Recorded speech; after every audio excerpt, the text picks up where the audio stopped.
যুদ্ধের ডামাডোলে সারা বিশ্বে প্রতিনিয়ত বাড়ছে সামরিক উত্তেজনা। ফলে বিধ্বংসী প্রযুক্তি আর অস্ত্রাগার মজুতের প্রতিযোগিতায় নেমেছে বাঘা বাঘা রাষ্ট্রগুলো। ইউক্রেন রাশিয়া যুদ্ধ, ইরান ইসরায়েলের সংঘাত কিংবা ভারত পাকিস্তানের উত্তেজনা, এসব ঘটনা সামরিক শক্তিতে ছাড়িয়ে যাওয়ার বাসনাকে আরও উস্কে দিচ্ছে। আর তাই সমরাস্ত্রের ধার বাড়াতে মন দিয়েছে সবাই। ফলে প্রতিরক্ষা খাতে কারি কারি অর্থ ঢালা হচ্ছে। প্রতি বছর লাফিয়ে লাফিয়ে বাড়ছে সামরিক ব্যয়। বিশ্বে সবচেয়ে বেশি সামরিক খাতে ব্যয় করে থাকে আমেরিকা। গোটা বিশ্বের মোট সামরিক ব্যয়ের 40% একাই খরচ করে দেশটি। সামরিক খাতে ব্যয়ের দিক থেকে বিশ্বের দ্বিতীয় অবস্থানে রয়েছে চীন। তাদের ডিফেন্স বাজেট $296 বিলিয়ন।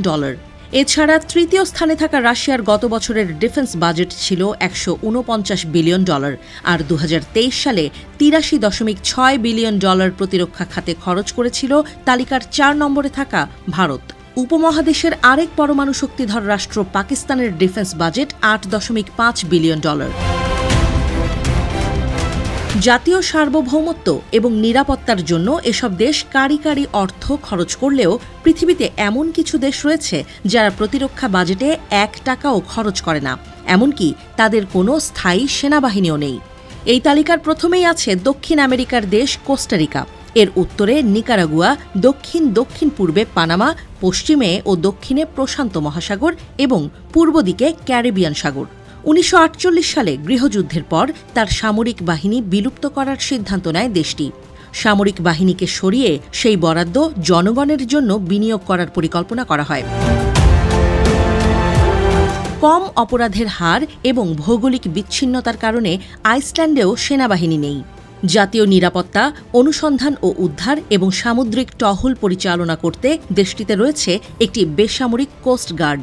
এছাড়া 1868 সালে ইউরোপীয় এক ক্ষুদ্র রাষ্ট্রও নিজেদের সেনাবাহিনীকে অত্যন্ত ব্যয়বহুল ঘোষণা করে বিলুপ্ত করে দেয়।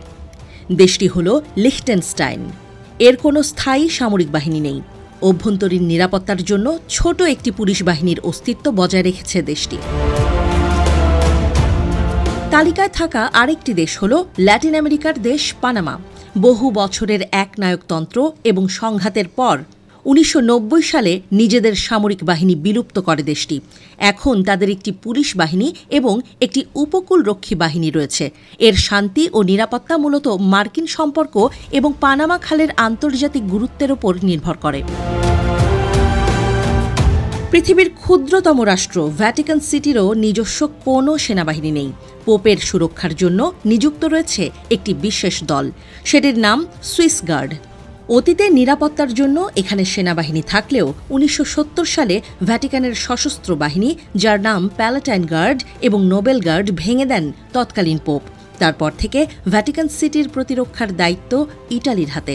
ভ্যাটিকানের শান্তি বজায় রাখার জন্য ইটালির সশস্ত্র বাহিনী আনুষ্ঠানিকভাবে মোতায়েন থাকে। শক্তি প্রদর্শনে সামরিক খাতে বিশ্বের অন্য দেশগুলো যখন কারি কারি অর্থ ঢালতে ব্যস্ত, তখনও শান্তি বজায় রাখার নীতি অনুসরণ করেই চলছে এসব দেশগুলো।